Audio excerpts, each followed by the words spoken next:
இது ஒரு வீக்கெண்ட் எடுத்த vlog தான். ஹஸ்பண்ட் சொன்னாங்க நான் வந்து சர்ப்ரைஸாக ஒரு இடத்துக்கு கூப்பிட்டு போகிறேன் வாங்க அப்படின்னு சொல்லி கூட்டிகிட்டு போனாங்க. சரி நாங்களுமே போயிருந்தோம். ரொம்ப எதுவும் பிளான்லாம் இல்லை, ஜஸ்ட் ஒரு அவுட்டிங் மாதிரி போயிட்டு வரலான்னு தான்.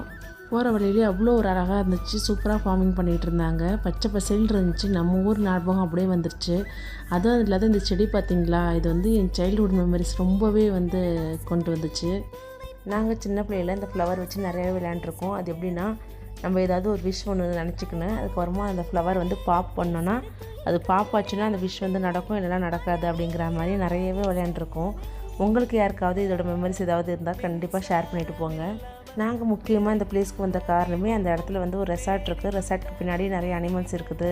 அங்கே வந்து டீரு, ஆரெக்ஸ் இதெல்லாம் பார்க்கலாம் அப்படின்னு சொல்லி தான் என் ஹஸ்பண்ட் கூப்பிட்டு போயிருந்தாங்க. அது மாதிரி நிறையவே நாங்கள் பார்த்தோம். டீரும் இருந்துச்சு, ஆரெக்ஸும் இருந்துச்சு. வந்து போகிற வழியில் ஃபுல்லாகவே கேமல்ஸ், அவ்வளோ கேமல் இருந்துச்சு. கண்டிப்பாக வந்து வின்டரில் கேம்பிங் பண்ணுறதுக்கு ஒரு பர்ஃபெக்ட் பிளேஸாக இருக்கும்னு நினைக்கிறேன்.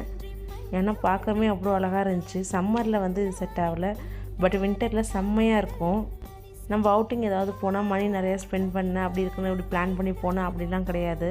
இந்த மாதிரி பார்த்தாவே வந்து சின்ன சின்ன விஷயங்களும் அவ்வளோ ஒரு ஹாப்பினஸ் கொடுக்கும். இது எங்களுக்கு ரொம்பவே மெமரிஸாக இருந்துச்சு. இதை பார்த்தீங்களா, இதுதான் வந்து அரேபியன் ஆரெக்ஸு. என்னோடய வீடியோஸ் ஃபுல்லாக பார்த்தீங்கன்னா மறக்காமல் லைக் பண்ணிக்கோங்க. எனக்கு பிடிச்சிருந்தா சப்ஸ்கிரைபும் பண்ணிக்கோங்க. ஓகே, பாய்.